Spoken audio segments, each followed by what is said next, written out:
Keith, I'll get you to introduce yourself first. I'm Keith. I've been in the construction industry for probably the past 30 odd 40 years, really. Started off when I was 12 in landscaping, and then developed into sort of high-rise commercial stuff in London. Emigrated to New Zealand some 13 years ago when I started an academic career, or I started to train as an academic, and ended up by accident, pure accident, at Unitec. So, Fault and of Yusef. So I'm Yusef Patel. I'm the program manager for the School of Architecture. I guess my key role within the school is to help manage it, help do day-to-day activities, running courses and so on.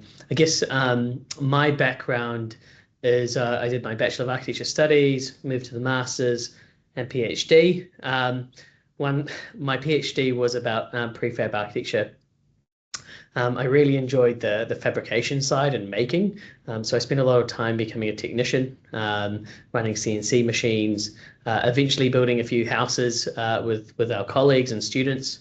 And those skills have served me well to help grow the school. Awesome. Cool. Well, thank you for both being a part of this today. We have a few questions to run through, but yeah, interested to hear a little bit about your stories and have a good conversation. So the first question we have is, what is something you're currently excited about in your work? And we'll start again with you, Keith. I suppose right now I'm sort of pretty much, you can peel me off the ceiling, excited about the new digital manufacturing hub that I've been working on for quite a while. So I've been slowly but surely finding out about new machinery around the campus, and pulling all of the resources together between architecture, engineering and design.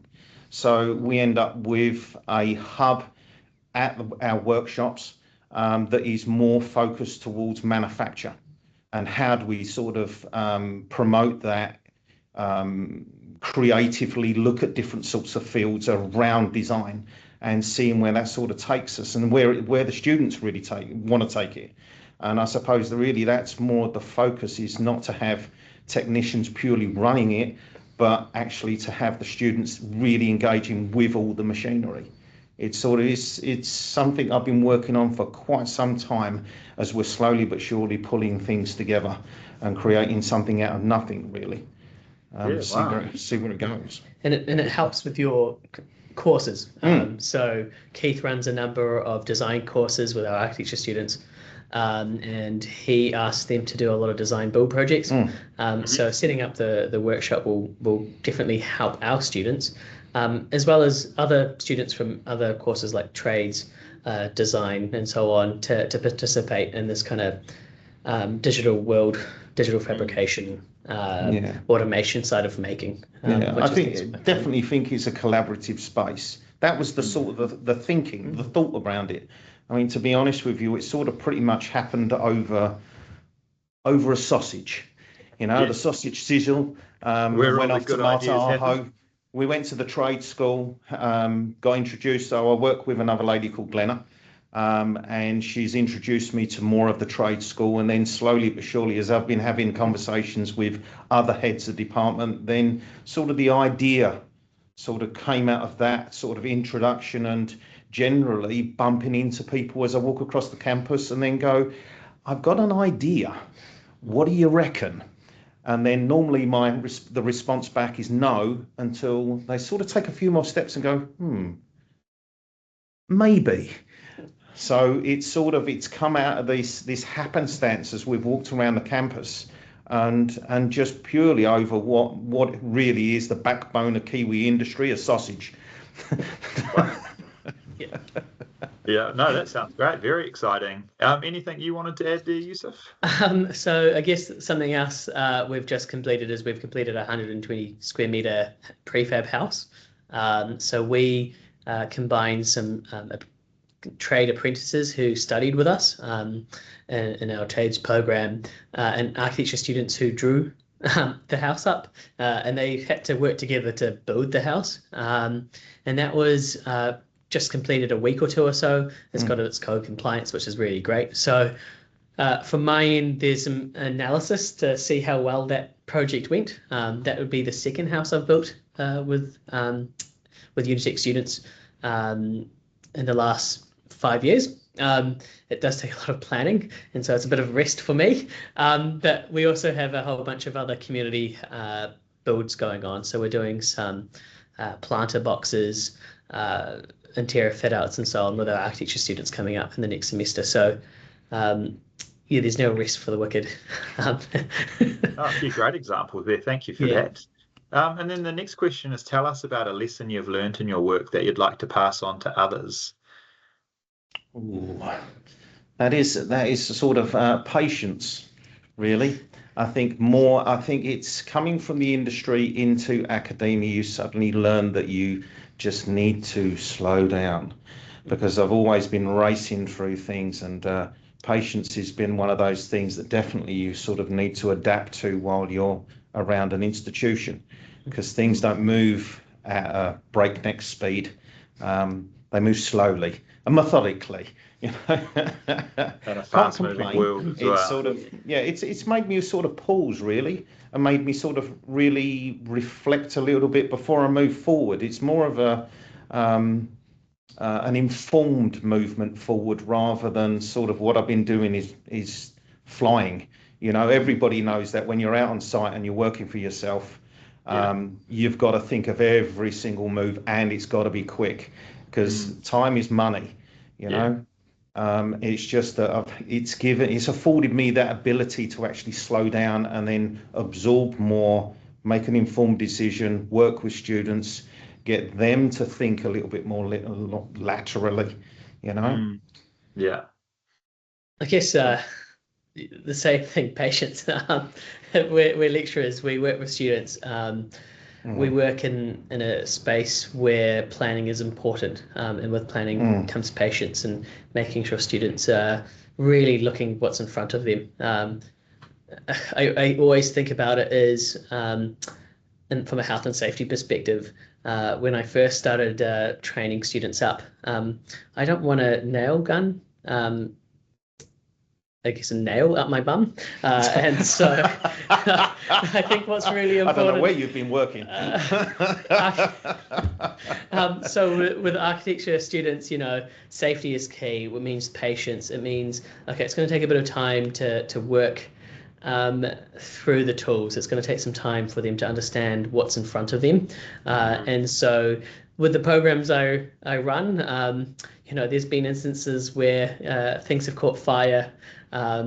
You know, patience really goes a long way. The students are working so fast. So, you know, these things are really part of what we do as teachers in the trade of making, and that goes a long way. And sometimes projects will take longer than, say, if we employed, you know, professionals. But again, that's the thing. We're working with students. They need an opportunity to learn. Yeah, definitely. Yeah, definitely. And more so at the moment, it's more important than ever that we've got this pipeline of students coming through. You know, with everything we hear about, you know, this skill shortages and the workforce, the aging workforce. You know, these are the next generation of people that are going to be so important for the industry. No, totally. Yeah. The next question's around mental health and well-being. So is there anything in particular that either of you do to help balance your mental health and well-being with work? Oh, well, I suppose my Saturday morning brunches is definitely a favourite of mine. Being able to sort of get away from the academic side of things and just to sit and chill and catch up with my wife. Go and relax and go to a secondhand bookshop, see what I can find, you know, get away from, to be honest with you, all of the academia side of things, because it can be quite intense, you know, and especially, I suppose, going through COVID and then sort of moving into this sort of field as well. I think my second day was COVID here. So I started the night before we had lockdown. So it's sort of realizing to sort of it's the one thing, going back to pause and sort of that stopping and slowing down, and it's just that's my day for doing that. Saturday is my day for me, you know, just to sort of calm down. Yeah. I guess I'm probably not the best, but I would say that I've been in academia so long that it's really important for me to reflect on what I do. I would say that I look after quite a lot of students and staff, and sometimes I just need my own time. And sometimes to the detriment of wife and husband time. With my wife, I go, okay, I'm going to spend some time mowing the lawn. Something as mundane as that. It's quite relaxing, just putting a podcast in. I set up a workshop at home. I don't get to spend as much time as I used to as I've gone into more of the management side of things. So playing with some tools in the garage, just having a bit of fun, the fun of why I came into the industry. I now do on the weekends, just having a bit of fun playing with, a new router table I bought, or, making a frame for my windows or something like that. I think that is what I enjoy. And I think those are the things that you can tinker with. And I think it's kind of a good way to just chill and not think about emails and calling up suppliers or something like that, because being behind a computer can be quite draining. Absolutely. But binge watching is perfect as well. Sometimes I just spend hours just watching something on Netflix, trying to finish it all at once. Maybe that's a generational thing. No, I mean, at the end of the day, it's just, we both now know how intense it is when you're critically talking to students for hours on end, trying to analyse and sort of trying to move away from those sorts of things. It's the simple things that become unbelievably important. Yeah. The one thing which I've really learned, and something that Keith is starting to learn, is actually when you become a teacher in our level, you never really switch off away from your students. And so sometimes the only way to do that is just to book a ticket, go overseas, because they can't find you there. I don't know. So that's what I've done every year now, is find I've got a holiday coming up, and I'm just going out into the middle of nowhere, and no one can find me. If there's a problem, like a laser cutter catching fire, or a machine component not running properly. We don't have regular problems like that. You don't have to deal with that sort of drama. And I think that's sometimes the only way to do that is to switch up completely. Yeah. And I think that's important. So too true. Yeah. Your wife definitely would appreciate that more. And is there anyone that's been very influential for both of you within your careers to date that you want to give a shout out to? Crikey. I suppose back from my first year that I actually was here in the country, that would be one of my tutors then, which was Alessandro Mellis. He was a great influence on my thinking, his lateral thinking, his understanding of the subject. He is now the chair of the New York Institute of Technology. He's also the chair of Portsmouth University for Architecture as well. The man is an inspiration for what he's achieved and how he thinks. He's expecting you to sort of dream of clouds, but actually, rationalize this. It's just, he's been, I think he did the Italian Pavilion at the Venice Biennale. He's done a multitude of amazing work for sort of like throughout the world. Wow. Yeah, he really is an inspiration of where I'd love to get to, and he's an amazing guy. He's just a nice guy, it's even better. Even better, 100%. Yeah. I guess from my end, I've got quite a number of key people who've come at the right time in my career. So, starting off, you've got Andrew Barry from University of Auckland, who helped me get into actually the space I'm in, fabricating pavilions with digital machines like CNCs. Then it goes to, my PhD Sefer Dermot, just letting me be me and explore making.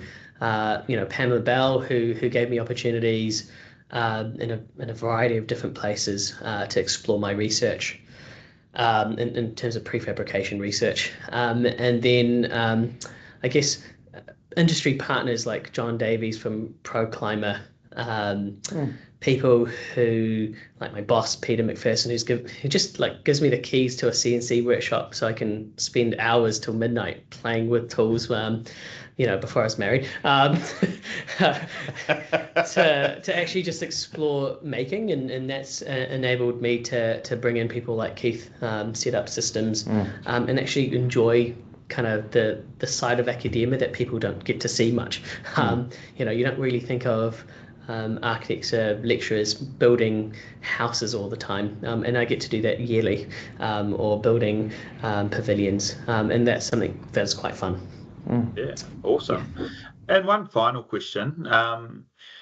What is one thing that kind of gives you confidence about this next generation of people coming through that you could, pass on to industry? Well, right now it's resilience. I think after going through COVID and after coming out the back end of that, we have seen the evidence behind students struggling initially, that initial struggle, and that sort of, they've seemed to have bounced back a lot better now. They seem to have taken it on the chin, really. It's like all of us, it's affected us all in different ways, and it's affected sort of our younger students incredibly, which has made our job slightly harder, because we've had to try and pull them out of that mindset. But they've recovered, the grades are going up, everything is moving in the right direction. It's just, definitely their resilience. I guess from me, the students that are coming today are so much more digitally attuned. They know what they're looking at. So if I think of when I was, in my 18-year-old self, we didn't have access to machines and AI and all of these different cool tools, and it did take us time to learn processes and run machines and play with 3D printers. And I find that the students that are coming through today, they're already attuned to this digital world, so they can just hit the ball running. So, a good example is when I started to learn how to run automated machines and so on. It took me up to a year or so, trying to figure out the software and figure out the workflow and how to kind of use a computer in a particular way. Well, these guys can pick it up in a week. They're just so used to it. They've been taught it at high school. They watch videos about it. They just find it so natural. And so if we're looking at productivity in the future, these are the guys who are going to bring it to us, because they're just so wired to technology in a good way. Completely agree, and that's certainly what we've been hearing as well. Cool, and that's all the questions for today. So I'd just like to say on behalf of the Building Institute, a massive thank you to both of you for being a part of it. Thank you for all of the work you do at Unitec and the support you offer us. Thank you very much. Thank you so much. Cheers. Take care. No, thanks a lot.